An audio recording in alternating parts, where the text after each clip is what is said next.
ॲथरच्या दमदार स्कूटर्स आता कुडाळमध्ये ॲथर 450 आणि ॲथर रिस्टा. आजच भेट द्या Ather showroom, Mumbai Goa highway, Kudal, hotel spice कोकणच्या समोर. संपर्क 9730 10 64 77. उभादांडा गावात सीआरझेड कायद्याचं उल्लंघन करून चुकीच्या पद्धतीनं घर नंबर दिल्याचे आरोप तसेच परप्रांतीयांना ग्रामपंचायत सहकार्य करत असल्याचे आरोप ग्रामस्थांनी ग्रामपंचायतीवर केलेत.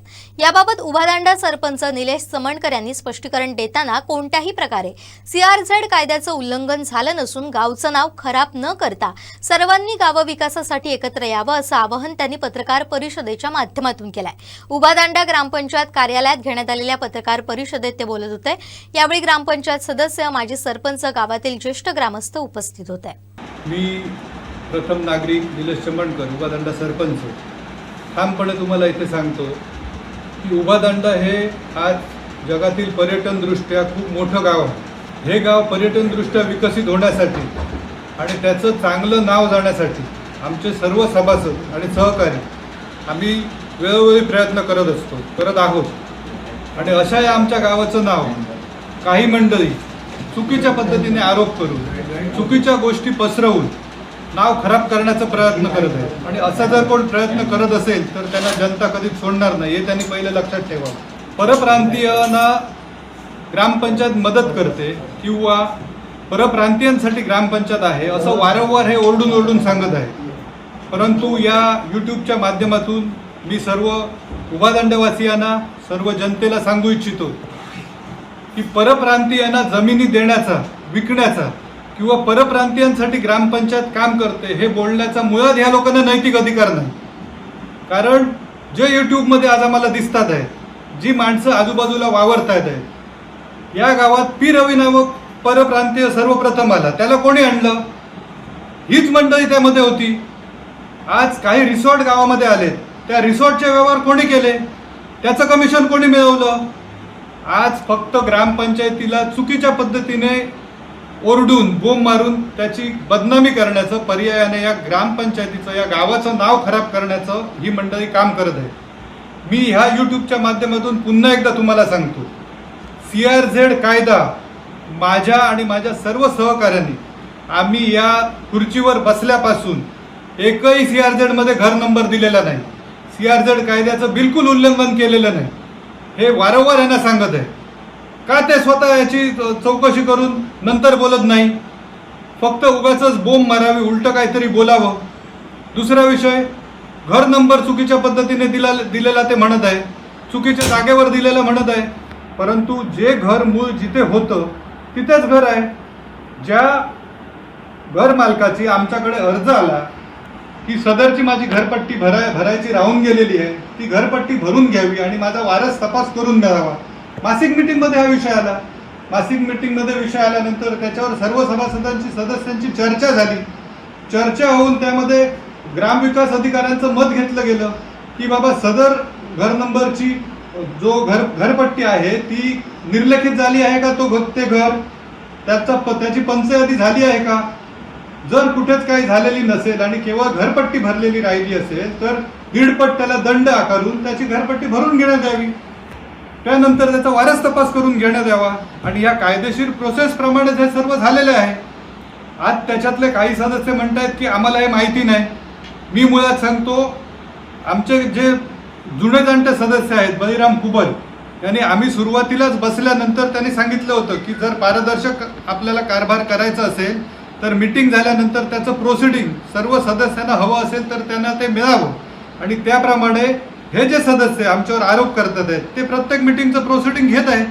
मग ज्यावेळी 3-4 बैठका झाल्या, त्यामध्ये हे विषय झाले, त्यावेळी सर्वानुमते झाले, त्यावेळी त्यांची उपस्थिती आहे. आणि असं असताना आता मागावून काहीतरी चुकीचं बोलणं ही गोष्ट आपल्याला तरी कशी वाटते सांगा.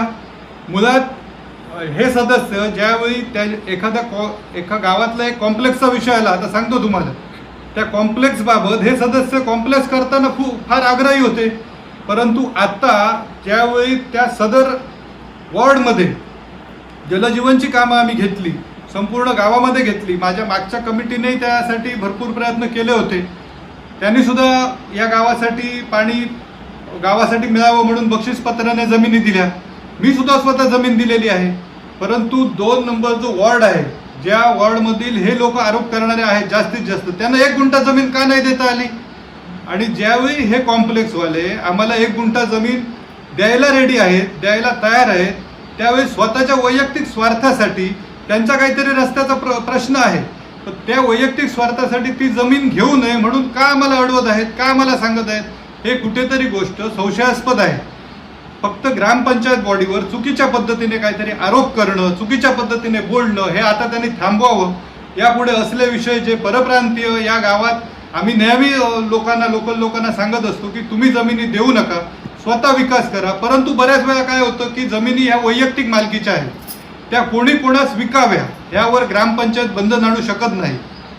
परंतु आम्ही ग्रामसभेमध्ये तशा प्रकारचा ठराव घेतलेला आहे की शक्यतो परप्रांतीयांना ह्या गावात जमिनी मिळणार नाही, विकू नये लोकांनी. परंतु वैयक्तिक विषय असल्यामुळे त्याबाबत आम्ही कोणालाही अडवू शकत नाही, तो त्यांचा खाजगी मालमत्ता असते. पण ग्रामपंचायत म्हणून कुठेही कधीही या लोकांना एंटरटेन केलं गेलेलं नाही. CRZ मध्ये कुठचा एकही नंबर दिलेला नाही, पुन्हा एकदा सांगतो. आणि त्यामुळे अशी गावाची बदनामी करणं, पर्यटनदृष्ट्या विकसित होत असलेल्या गावाचं नाव खराब करणं ह्या लोकांनी आता थांबवावं, एवढं मी सांगतो. जलजीवन सारखा प्रोजेक्ट ज्यामध्ये स्वतः म्हणून गावकऱ्यांनी फुकट मोफत जमिनी दिल्या तरच हे प्रोजेक्ट सक्सेस होऊ शकतात. माझ्या पूर्वीच्या बॉडीने सुद्धा, म्हणजे माझी सरपंच होते, त्यांनी माझ्या वॉर्डमध्ये टाकीसाठी 2 गुंठे जागा दिलेली आहे. त्याचप्रमाणे ह्या सिद्धेश्वर वाडीमध्ये राजाध्यक्ष कुटुंबाने जागा दिलेली होती, त्यामध्ये आमची पाण्याची टाकी झालेली आहे. त्याचप्रमाणे 3रा जो वॉर्ड माझा वरचेमाड वॉर्ड आहे, तिथे विहिरीसाठी जागा मी स्वतः दिलेली आहे. त्यांचं असं म्हणणं आहे की वरचामाड कुर्लेवाडी या भागासाठी तुम्ही मोफत जागा दिली म्हणता, ते चुकीचं आहे. ते कुठे दिसत नाही, दिलेलं नाही. ज्यामध्ये स्पष्ट उल्लेख आहे की सर्वे नंबर 64/2 मध्ये 7.5 गुंठे ही माझ्या नावावर जागा आहे आणि त्यातील 1 गुंठा विहिरीसाठी जागा मी दिलेली आहे, जी वरच्या माडमध्येच आहे. त्याच जागेवरती विहीर झालेली आहे. त्यामुळे एखादी चुकीची गोष्ट अर्धवट ज्ञानाद्वारे उगाच ओरडून सांगणं ही अतिशय मूर्खपणा मला वाटतो. खरं तर माझ्या आवाहनाला प्रतिसाद देत नवाबाग सारख्या ठिकाणी जेथे 5 ते 15 लाख रुपये जमिनीचा दर आहे, तिथे सुद्धा आमचे सदस्य बरी कुबर यांनी मकरंद टाक्कर सारखे आमचे जे क्रिकेट बरोबर खेळायचे, त्यांनी स्वतः म्हणून पुढे येऊन तिथे टाकी होण्यासाठी जमीन दिलेली आहे.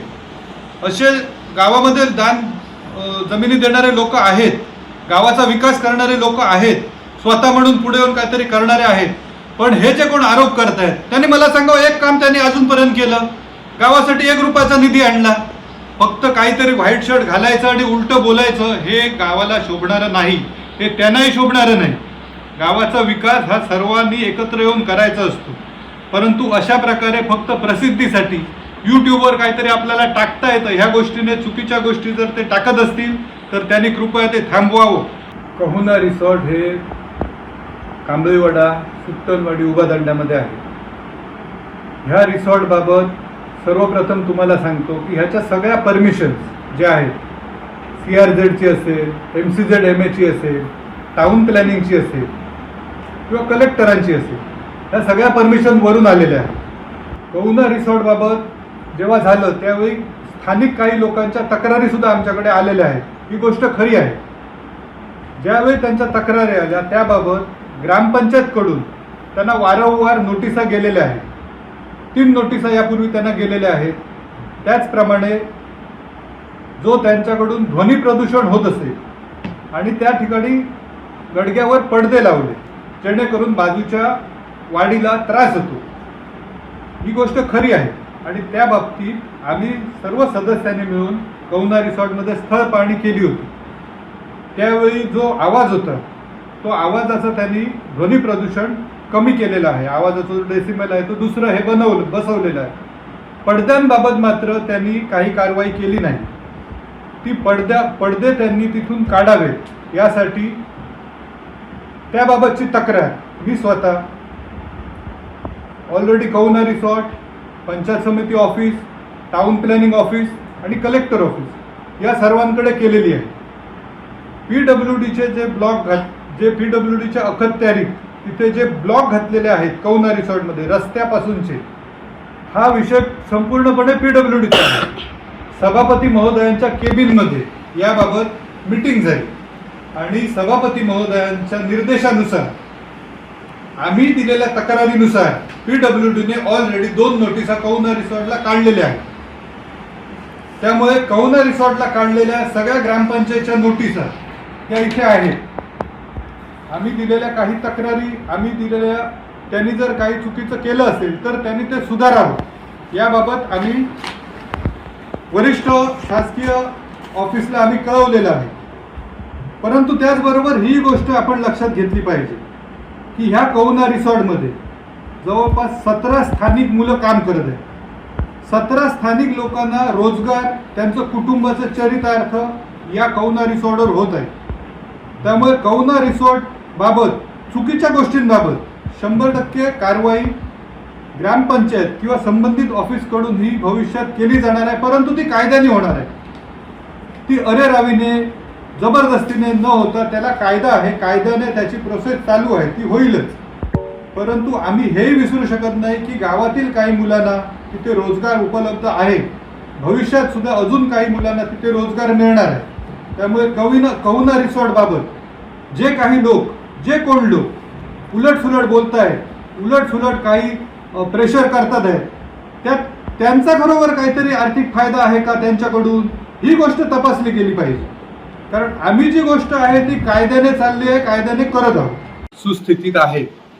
परंतु ज्यावेळी अचानक GST वाढल्यामुळे काही काम त्याचं बहुउद्देश हॉलचं अपूर्ण राहिलं. त्यासाठी वारंवार आम्ही पत्रव्यवहार केलेले आहेत त्याला पैसे मिळण्यासाठी. येणाऱ्या काळात ते पैसे आम्हाला मिळतील आणि बहुउद्देशाचं लवकरात लवकर उद्घाटन होऊन तो लोकांच्या सेवेसाठी रुजू होईल. त्याचं लाईट फिटिंगचं काम ऑलरेडी चालू झालेलं आहे. घरघंटीबाबत तुम्हाला मी एवढं सांगतो की ज्यावेळी आम्ही जानेवारीमध्ये आमची सर्व कमिटी नवीन आहे, त्यावेळी घरघंट्या मागवल्यानंतर जवळपास 3-4 महिन्यात घरघंट्या आल्या. घरघंट्या आल्यानंतर त्या कशा वाटाव्या, त्याची योजना कशा पद्धतीत करावी, यासाठी प्रत्येक मासिक मीटिंगमध्ये आमची चर्चा झाली.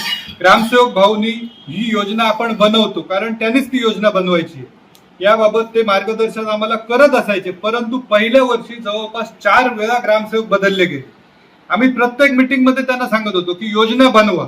आम्ही प्रभाग संघांच्या मिटिंगा घेतल्या, बाजूला बचत गट आहे, परंतु ग्रामसेवकांच्या वारंवार बदल्या झाल्यामुळे आणि त्याची वॉरंटी संपल्यामुळे त्या राहून गेल्या. परंतु त्याची वॉरंटी कंपनीकडे पत्रव्यवहार करून आम्ही पूर्ववत 1 वर्षाची घेतलेली आहे. येणाऱ्या 15 दिवसात त्याचं वाटपही होऊन जाईल. घरघंटी वाटताना सुरुवातीचा काळ आमचा, जेव्हा आम्ही खुर्चीवर बसलो त्यावेळी गावामध्ये बऱ्याच मागण्या आमच्याकडे आल्या होत्या. त्यावेळी सर्वप्रथम जी मागणी होती ती म्हणजे संपूर्ण ओव्हल हे त्यावेळी भरलेले होते आणि त्यामुळे जे बॅक वॉटर समुद्राचं यायचं, खारं पाणी यायचं, त्याने शेतीमध्ये ते पाणी जायचं आणि नमसवाडीचा पूर्ण भाग जो शेतीयोग्य भाग होता, त्याच्या परवाड्याला लागून असलेला नमसवाडीचा भाग, हा सर्व भाग त्या खाऱ्या पाण्यामध्ये शेती करता येत नव्हतं. सुरुवातीला खुर्चीवर बसल्यावर आम्ही ग्रामसभेमध्ये आवाहन केलं की शासनाचे पैसे या गाळ करण्यासाठी घालता येत नाही, तर गावातील लोकांनी पुढे येऊन त्याला पैसे घालावे. ग्रामसभेमध्ये बऱ्याच लोकांनी सांगितलं की हो आम्ही देतो, कारण एका दिवसाला 10,000 रुपये JCPचे लागणार होते. जवळपास 2,65,000 रुपये खर्च केले, पैकी 2.5 लाख रुपये हे मी स्वतः खिशातून दिले आणि त्यासाठी गावातल्या नमसवाडी असेल, बाकीच्या सगळ्या लोकांनी ते सगळे स्वतः तिथे हजर असायचे. त्यांना माहिती आहे, त्यांनी सारखे आमच्या संपूर्ण बॉडीचे यासाठी आभारही मानले. सुरुवातीच्या काळात हे राहिलं. ह्या ग्रामपंचायतीच्या उपसरपंच मॅडम होत्या. मग घरघंटी हा विषय महिलांशी निगडीत होता. आम्ही त्यांना वारंवार सांगत होतो की याबाबत तुम्ही निर्णय घ्या, पुढे कसं जायचं ते बघा. का त्यांनी ते केलं नाही? का त्यांनी महिला म्हणून त्या घरघंटीच्या विषयात लक्ष घातलं नाही? MTDC साठी फार मोठा निधी त्यावेळी शासनाकडून वर्ग करण्यात आला, ही गोष्ट खरी आहे. परंतु MTDC हे डिपार्टमेंट पूर्णतः सरकारी डिपार्टमेंट आहे, वेगळं खातं आहे. त्याचा आणि ग्रामपंचायतचा डायरेक्टली काही संबंध येत नाही. ज्यावेळी हे काम MTDC करत होतं त्यावेळी स्थानिक रहिवासी त्यावेळेचे आणि त्यावेळेचे तिथले माझ्या मते वॉर्ड कमिटी मेंबर स्वतः परुळेकर होते आमचे किंवा इतरही लोकांनी वारंवार MTDCला सांगितलं होतं की ही जे काही तुम्ही डेव्हलपमेंट करताय समुद्राच्या जवळ या चुकीच्या पद्धतीने होत आहे. कुठेतरी समुद्र खवळला असताना किंवा पावसामध्ये त्याला तडाखा बसून त्याचं नुकसान होणार आहे, परंतु या गोष्टींकडे शासनाने बिलकुल लक्ष दिला नाही. तत्कालीन त्यावेळी पैसे देणारे कोण मंत्री होते, त्यासाठी MTDCचे कोण अधिकारी होते ज्यांच्यामध्ये नुकसान झालं, ही गोष्ट ज्या कोणी उचलली आहे ती कदाचित योग्यच असेल. त्या बाबतीत शासनाने ज्या प्रकारे चुकीच्या पद्धतीने जर तो खर्च झालेला असेल तर त्याच्यावर कारवाई होणे गरजेचं आहे. परंतु MTDC आणि ग्रामपंचायत ह्याचा डायरेक्टली काही संबंध येत नाही.